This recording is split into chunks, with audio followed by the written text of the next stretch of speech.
Alright people, got a fun video for you today, sharpening knives using stones.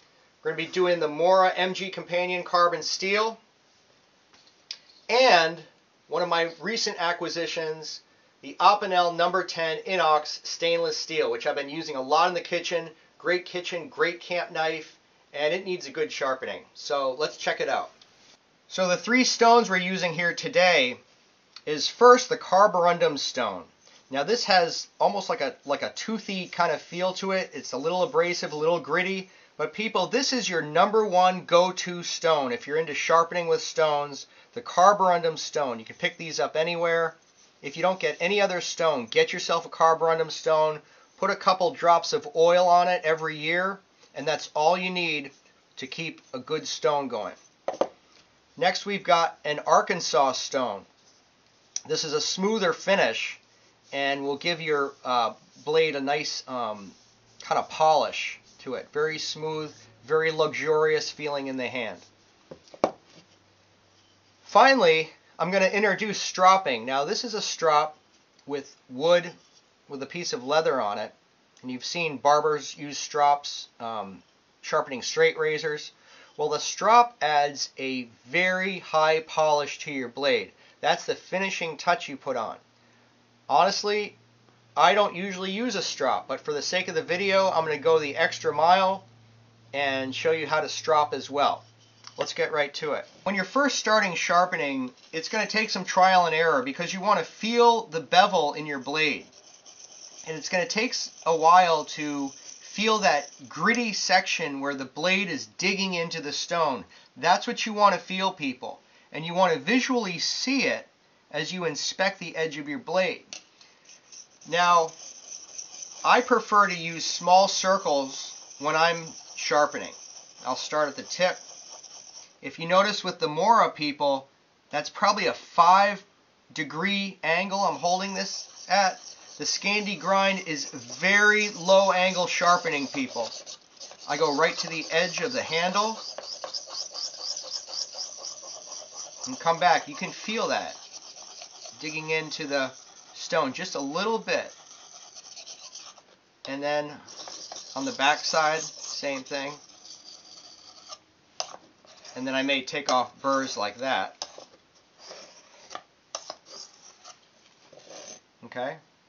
Now on the Arkansas stone, same thing. Small circles right on the angle of that bevel, right along your blade. Getting every millimeter of that blade. You want to get every millimeter sharpened. So here's the leather strop. What you do with stropping, people, is you just drag the blade across that leather on each side. And that's going to put a very high polished finish on that blade. See that? Right to the edge. You always want to do right to the edge. Great. Now on a piece of dried yellow birch. Look at those wood shavings just fly off that. That's what you want, people. So let me show you what I mean about the Opinel blade profile. You can visually inspect where the bevel of the blade is. It's only on one side. And on this knife, it's on the side that faces with the insignia.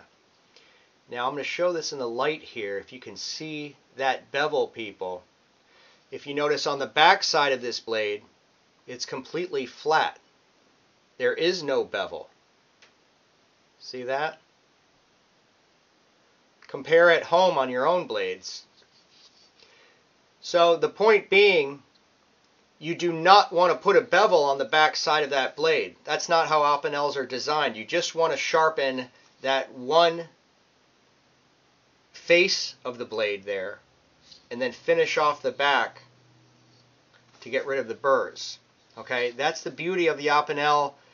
That's why they carve so great and why they can make these knives so thin, is because of that blade profile. Let's check it out.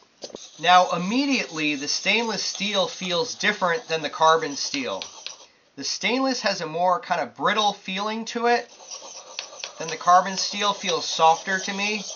The stainless is a harder metal, and it feels that way too. It's rougher on the stone. You don't feel like you're quite digging into the stone the way you do with the carbon steel. But that's okay. It's just a different type of metal, people. Stainless has different characteristics than the carbon steel. And it is a little more difficult to sharpen because of that, because it's harder. It's a harder steel. But it doesn't matter. You can still get a great edge on it. Okay, after you do that, just, again, down the back side, just take off any burr. You're not putting a bevel on that back side. You're just dragging that back side across the stone to get rid of any burr that might be there from your sharpening. Now moving over to the Arkansas stone, same thing.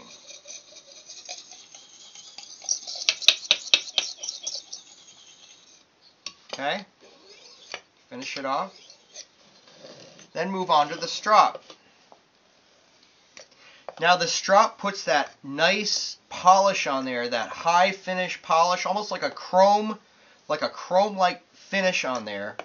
If you want to go that extra mile, people, and put that polish on your blade, then you've got to use a Strop.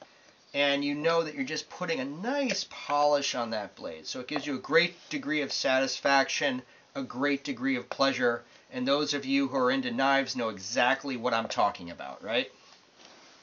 And this turned out real well.